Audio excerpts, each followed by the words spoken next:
What's up, guys?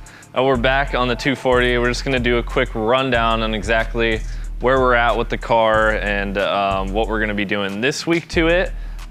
This week is kind of like a shorter week for me, but a plan is to get everything going to the point where we pull it off the lift and maybe get it ready for tuning it on the dyno. So a few things that we have to do. We've talked about wiring in the front, and that's like lights and stuff. Obviously that's all work for it to be legal to drive like on the street and everything. But we have a lot of work to do in the interior as far as just cleaning stuff up. So one of the things that we did last week was we did like a push button start. Now it's not necessarily something that you need to do to a car. It's more of like an aesthetic thing, or like, in my case, it's a little bit of a theft deterrent because you can't really see how to start the car. So even if I left the key inside the car, you wouldn't really know that, you wouldn't really know if you could start it, because it would just act like a dead battery almost. So we did that, and then also we switched the normal digital display from, this came factory in the car. So the digital display basically is, well, it's mostly analog, but it has a digital speedometer.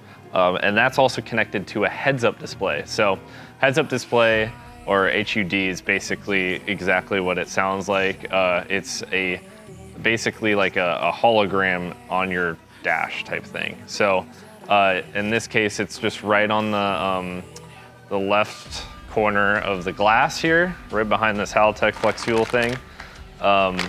Right here is where you would see a speedometer through the glass. Now that is really cool, but it doesn't work when you swap the car, and I'm sure there's probably a few people that have figured out how to make it work.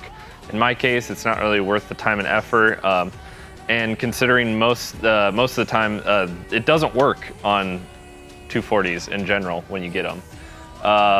So if you have a heads-up display and it still works, good for you. Mine didn't work, and it's not gonna work anymore. So we are switching to a much cooler thing, I think, and that is a old school Nismo Cluster from a 180SX.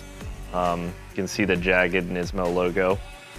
It's just little things. And I don't know why, but someone turned back the odometer to 565 miles.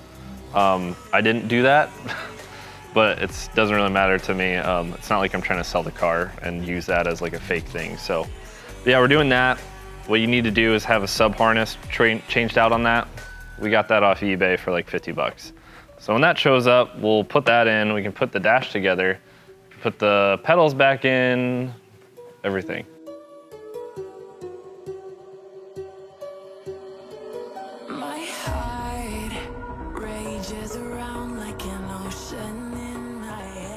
All right, so I am working on Lemieux's car here. He just got this manifold powder coated purple, which looks pretty good. So I had to swap out the old stuff off the old manifold, put it on this one, you know, standard stuff. This car has a out front open deck. I believe we call it the grocery getter. It's just a piston and rod motor. It's got a Blauch Dom 3.5. Refreshed heads. We're doing an AMR hard inlet, Tomei downpipe, ETS front mount. It's getting a lot of good stuff. So kind of resurrecting this car. It had some pretty jank stuff on it when it came in from the previous owner. So we're kind of like unmessing it up, if you know what I mean. So it's all part of the process.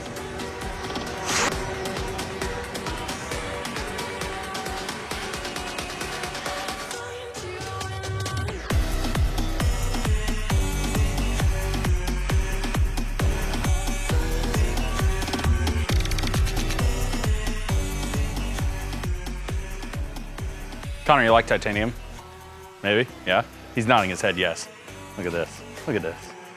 All this, all this. Okay, so we're just finishing up Lemieux's car here. Tons of titanium goodies on it. This is actually the first time I've put on a titanium front mount kit from ETS, and as normal, it looks phenomenal, right, Cole? Yeah! So in here, we have an ETS cold air intake that's made out of titanium to match the titanium front mount kit. We have a blue tile valve for the blow-off valve. We did this arcade titanium coolant upper radiator hose.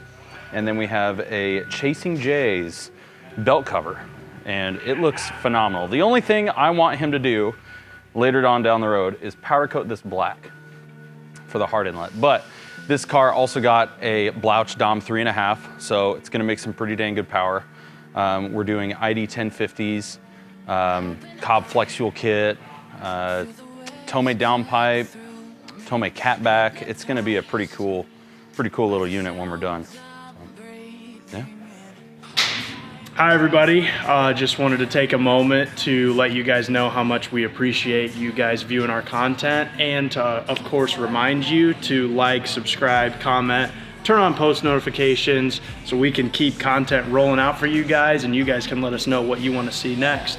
Right now we are prepping for Texas, so be sure to watch out for that video when it comes out. And yeah, thanks guys, we appreciate it.